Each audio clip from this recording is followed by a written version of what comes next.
Thanks for joining us. I'm Charlie Ehlenfeld. Welcome to Newswatch. We've definitely seen some real fall temperatures this week. For the latest look at what you can expect this week, let's hand it over to forecaster Calvin Steppens. Yeah, Charlie, we're going to see a lot of rain, at least just for the weekend. We have this low pressure system just to our north, and that's continued to intensify over the past few hours, which created this line of showers that has just now pushed easterly. Now, we are going to start to see this cold front move into our area over the upcoming hours, and that will bring back any chance of showers and any chance of rain.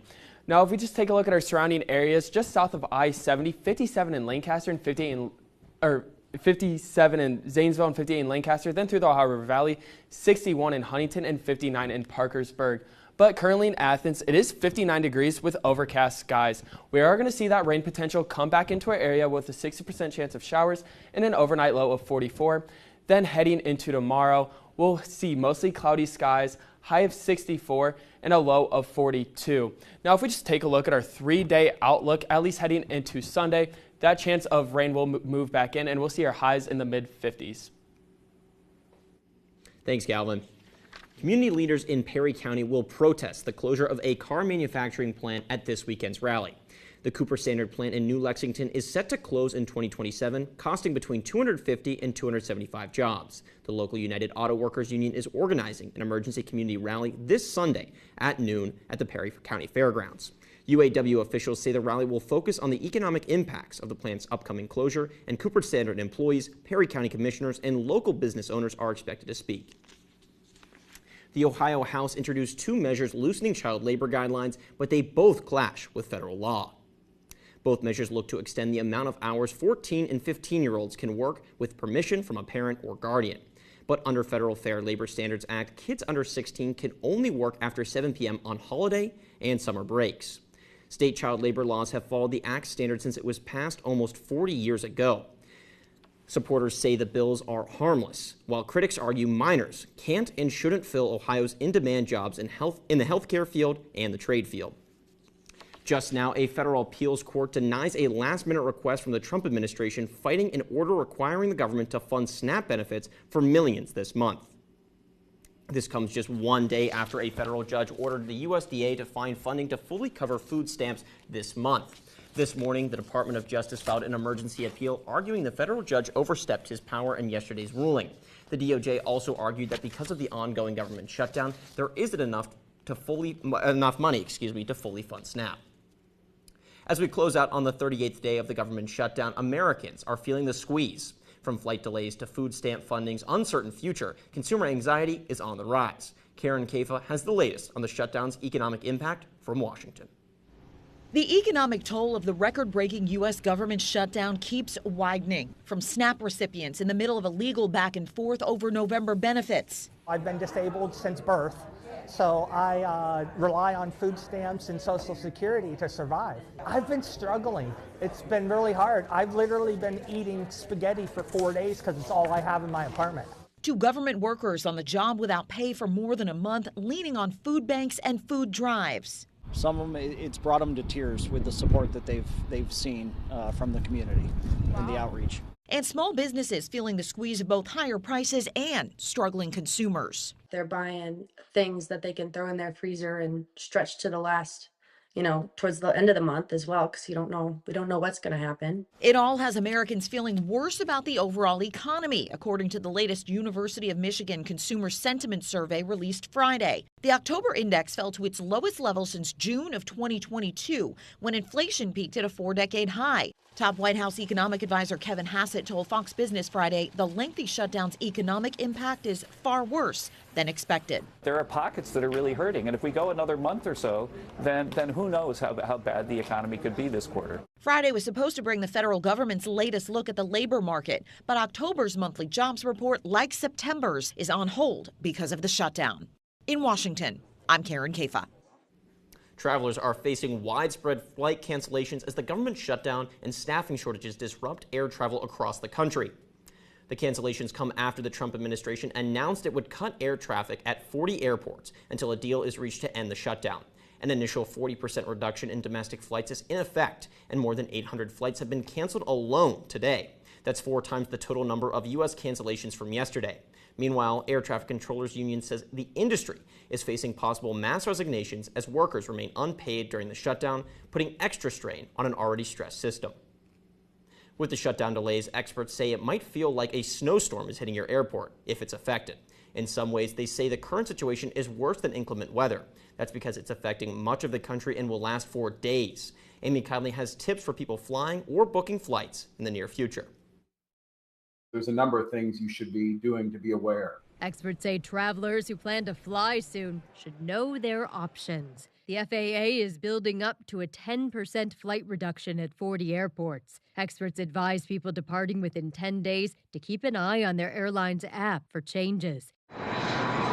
They say carriers likely will try to preserve their hub-to-hub operations and cut regional flights instead. It may not be a bad idea to delay travel if it's non-essential, or if you're in a smaller city, perhaps to drive to one of the larger hubs if it's close by, and also consider buying a backup ticket. Several airlines are letting passengers change their flights for free. The law requires them to issue refunds for cancellations, but they're unlikely to reimburse stranded passengers for meals or hotels. We have been rebooked on an 8 o'clock flight, but that flight is also delayed now until 11 p.m. and might never take off. For people planning to buy tickets soon, experts suggest booking with airlines directly. They say that makes it easier to change flights. They recommend avoiding layovers if possible. And the Transportation Secretary suggests racing for Thanksgiving impacts if the government stays closed. If we have staffing triggers and we don't have enough controllers in an airspace where we did cut 10%,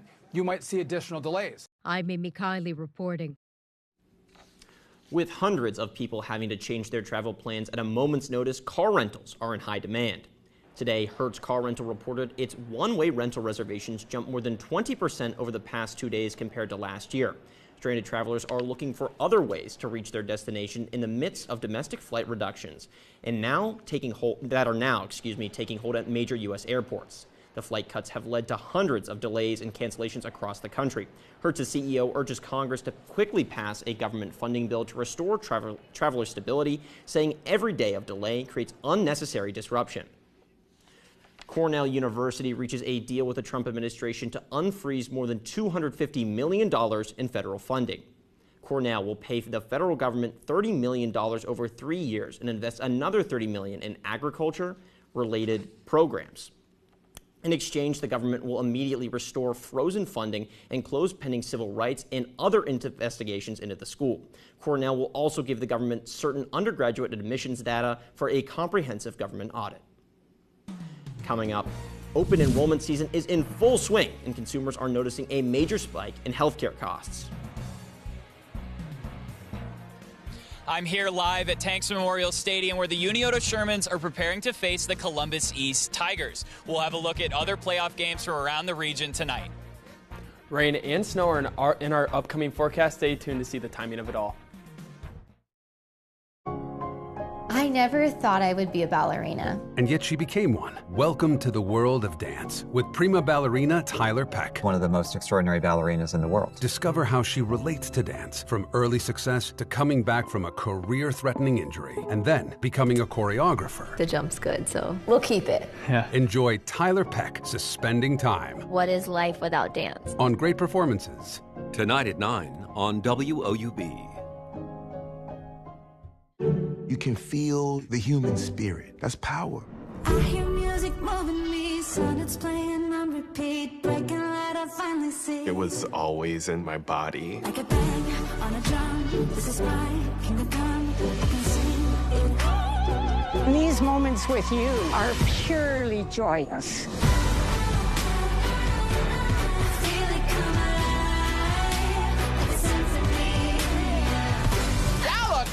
Hope y'all ready.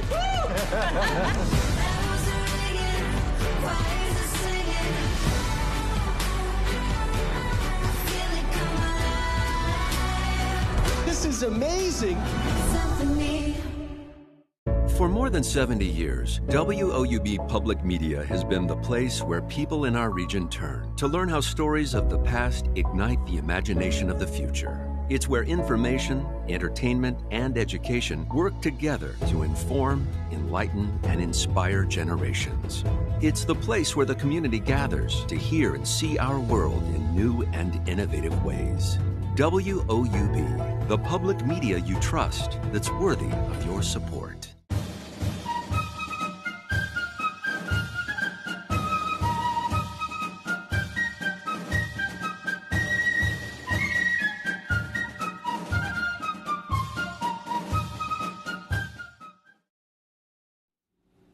It's another Friday night in the 740, and that means more playoff football. Gridiron reporter Zachary Knight joins us live from Unioto High School with more.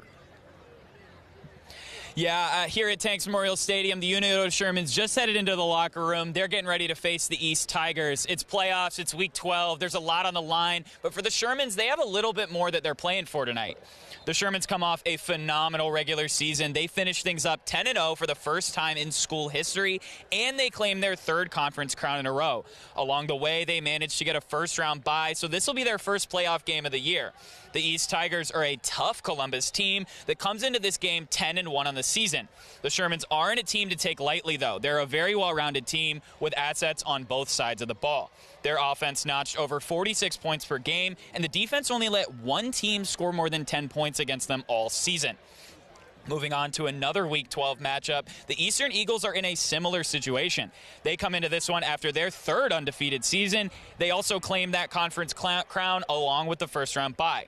Tonight, they'll be back on the gridiron to host Fort Recovery, who got an upset win against 5th seed Cincinnati College Prep Academy. The Eagles are led by senior QB Eric Manley Jr., who notched over 2,200 pass yards and 30 TDs this season. A win tonight would be the third year in a row that the Eagles get a win in the postseason. Up next, let's check in with another conference champion in the Nelsonville York Buckeyes. They also picked up a bye and are set to host Union Local tonight, who's a familiar opponent for the Buckeyes. NY fell short against Union Local last year, 23-13, but they have a shot at redemption with this matchup. The Buckeyes have a strong offense both on the ground and in the air. QB Cam Sullivan has over 800 pass yards and picked up 12 TDs this season with only 2 interceptions. He'll need to be on point if the Buckeyes want their revenge tonight. Now, let's scale out, take a look at the Buckeyes region. There's a few other Region 19 games worth keeping an eye on tonight. The Wheelersburg Pirates took the 1 seed and the bye, but they're back this week hosting the Morgan Raiders at home. We'll also see 5th seeds Portsmouth take on Barnesville for their second-round matchup, and Zane Trace will head north to challenge Columbus Academy. Now, last but definitely not least is our game of the week. The Miami Trace Panthers will take on the Jackson Ironmen in a postseason FAC showdown.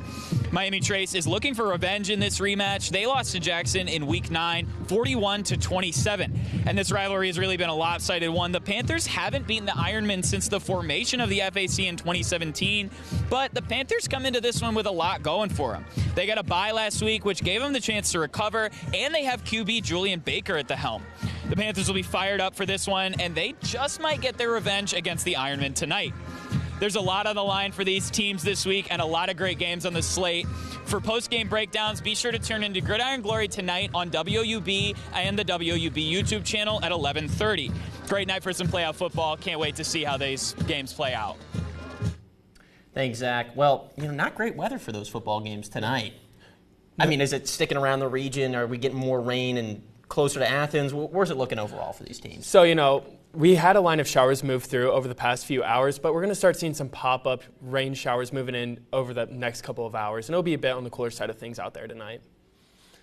But if we take a look at our surface analysis, we can see exactly why all this is happening. Just to our north, we have this low pressure system that has continued to intensify over the past few hours, and that allowed that chance for this line of showers to develop. Now, as that line of showers moved out of our area, we have this cold front coming in alongside with that, and we're going to start seeing some pop-up showers embedded within that cold front region. Now, we can see as this cold front on our radar is starting to move into our area, as we're starting to see these pop-ups starting to develop, we do see this line of showers move out of our area, and we're finally on the backside of things, but at least heading into tonight, we are not done with the rain just yet. If we take a look at our satellite, we can just see how this line of showers has progressed and intensified over the past few hours. And as it moves off to the east, we're starting to see those pop-up showers starting to develop and move into our areas as of right now. But currently in Athens, it is 59 degrees and very overcast out there. One of the key things to look at right now is 95% humidity. It is very muggy out there. And alongside with that 58-degree dew point, it's just going to be a very muggy and rainy night out there tonight. We'll see an overnight low of 44 degrees with 60% chance of showers. So if you are going to any of those Friday night light games, I'd recommend bundling up sweatpants, sweatshirt, coat, and I would even bring a poncho and an umbrella. It'll be a rainy and cold night out there tonight. Heading into tomorrow, we'll see that rain move out of our area, and we'll see a high of 64 and a low of 42. Now, just taking a look at tomorrow morning, we're going to be in between this little warm front and this cold front. So we're going to be a bit on the warmer side of things during tomorrow morning, and we're still going to have a little bit of a chance of showers as those pop-ups are moving out of our area. Heading into tomorrow night, we're going to have 2 low pressure systems sitting stationary over our area, and they're going to continue to work together and bring back that chance of rain. But we're going to have this high pressure system moving in alongside with that, kicking out those low pressures. And heading into Sunday morning, we're going to start to see this little warm sector sitting stationary over our area. But we are going to see this low pressure system move into our area. Now, during the day, we are going to have this nice little warm sector, and that's going to continue to allow that daytime heating to get to the mid to low 60s during the day. But as the overnight comes, we're going to see this cold front move into our area, allowing our lows to dip down to the mid to low 30s and even cross 20s for most of the day. Now, with all this working together, we are going to see that chance of snow return over the overnight into Sunday night and early into Monday as this low pressure continues to move eastward. Now, just taking a look at our 7-day outlook, heading into Sunday, we're going to see 80% chance of showers, high of 55, and as that overnight low and cold front move into our area, low of 26. Heading into Monday, that snow showers is moving into our area, 60% chance of snow, high of 39 and a low of 23. We'll see a bit of a warm up heading into Tuesday, mostly cloudy skies, high of 44 and a low of 33. Then the rest of the week, mid 50s. This is very seriously. Next on Newswatch, it can be easy to miss the early signs of diabetes. Stay tuned for warning signs you need to look out for type 1 and type 2 diabetes. We'll be back, but after the break. But until then, be sure to follow us on Instagram and X to stay up to date on all the news in Southeast Ohio. And stay tuned for a new episode of The Wrap-Up coming tomorrow.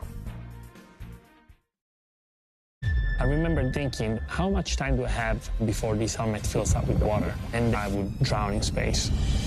International Space Station. The ISS is this amazing laboratory. You have to take risk to get reward. Operation Space Station. Science and survival. Trying to make humanity better. That's a powerful and lasting legacy. On Nova. Wednesday at 9 on WOUB.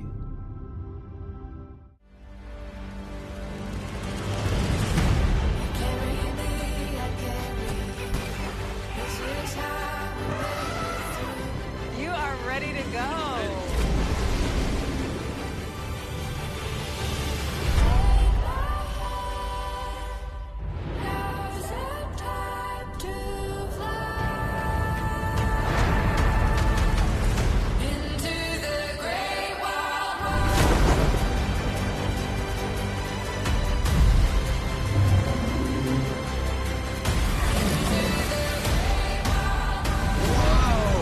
Did you get that? That is incredible.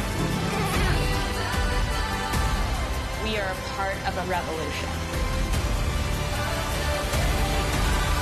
That, for me, is so exciting.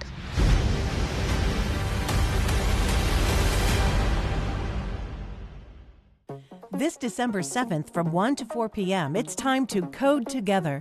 Join Ohio Valley Museum of Discovery, WOUB Learning Lab, and Ohio University's Ascent program to join the global hour of code movement right here in our region, where kids of all ages dive into fun and hands-on coding activities, guided by local teachers and tech pros. From Lego Spike to Vex robots, there's something for every curious mind.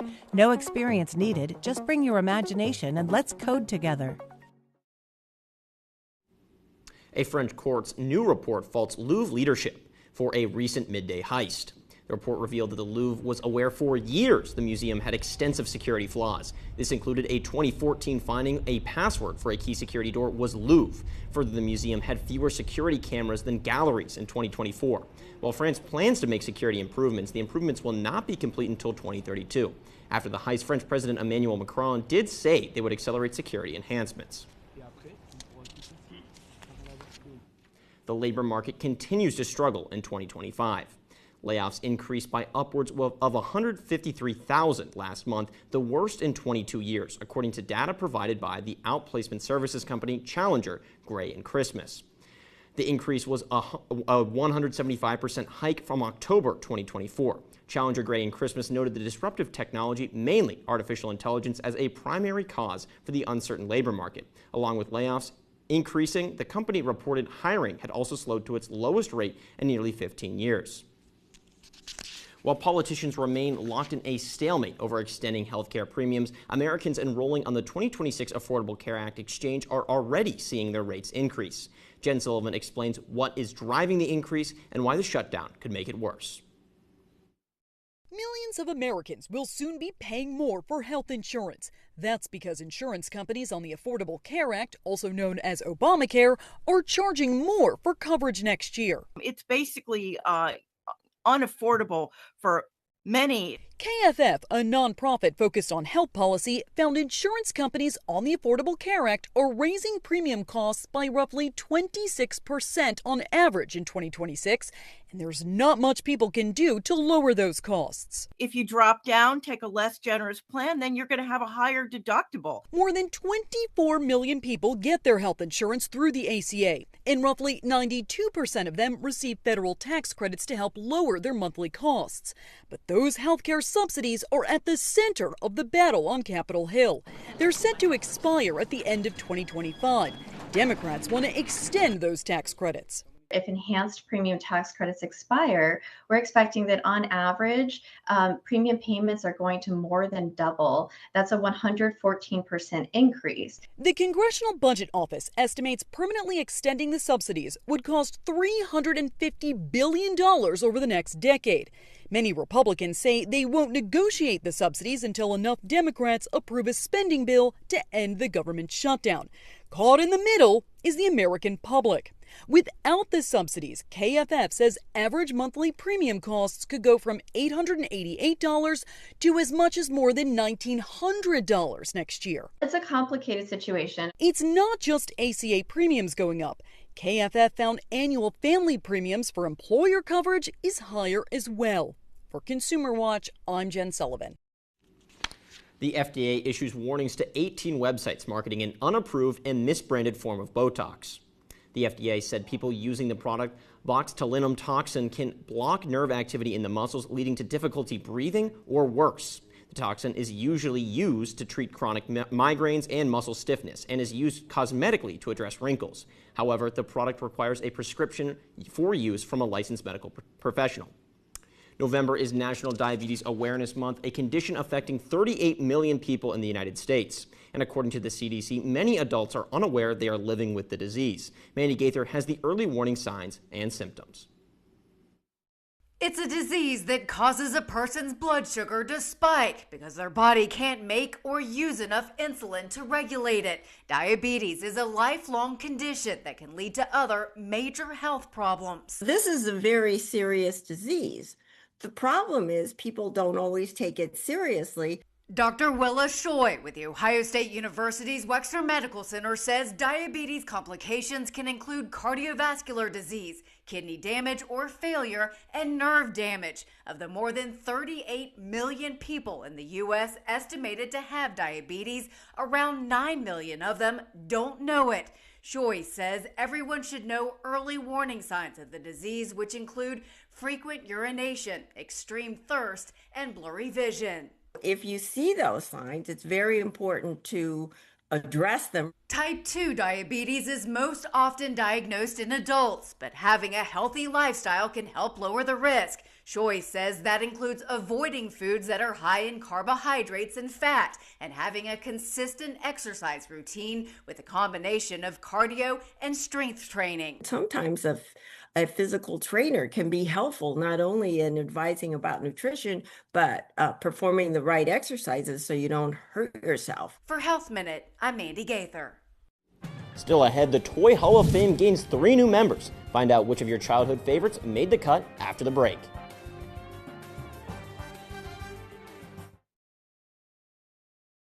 We've made it to round 2 of the playoffs. If your team is still alive, that's a good sign.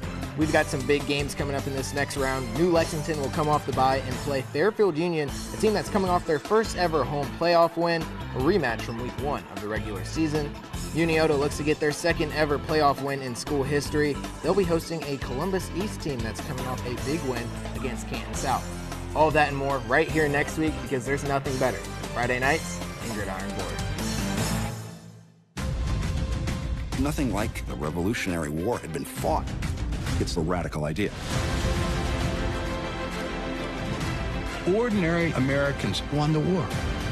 I don't think you can be patriotic enough about them. Everyone's convinced the virtue of the cause is helping them win.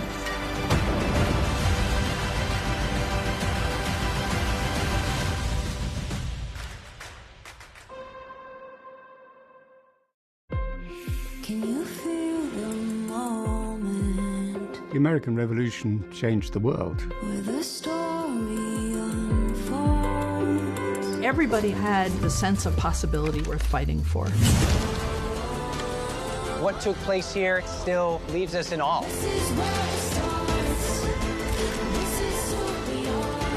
We can work towards equality together. Wow, this is the missing piece. Incredible. To confront these figures from ancient history is a great privilege. Our history tells us who we are, where we came from. And it's all connected. Like links in a chain. Like links in a chain, yeah. All I can do is say thank you. Wow, this is phenomenal. I'm really grateful for this.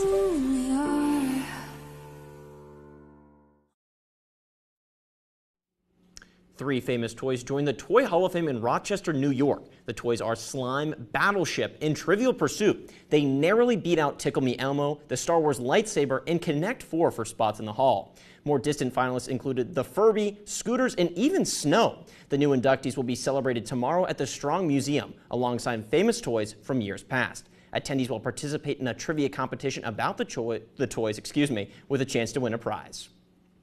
The nominees for the Grammys were unveiled today. Kendrick Lamar garnered the most nominations with 9 for Album, Record, and Song of the Year. Lady Gaga, Bad Bunny, and Sabrina Carpenter highlight the star-studded list. Nominees spanned across 95 categories, including pop, country, rap, R&B, Latin, global jazz, and more. This will be the Grammys' first year with 2 new categories, Best Traditional Country Album and Best Album Cover. The event will occur on February 1st at Crypto.com Arena in Los Angeles. Well, we're certainly getting some fall weather, but it sounds like it might be winter weather on this coming Sunday. Yeah, you know, we're going to start to see a cold front move through our area in the upcoming days, and that's going to allow that chance for all that snow to start to develop within the next few days. So, yeah.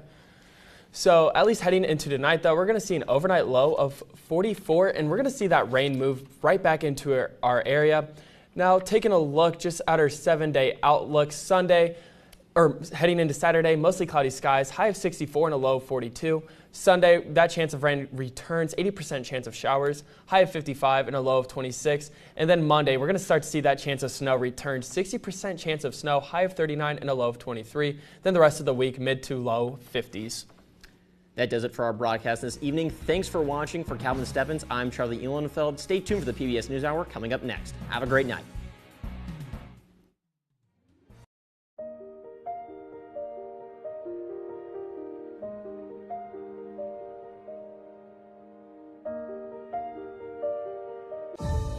Are you ready? Let's do it. It's so nice to have you here. It's worth it. Wheels up in 5.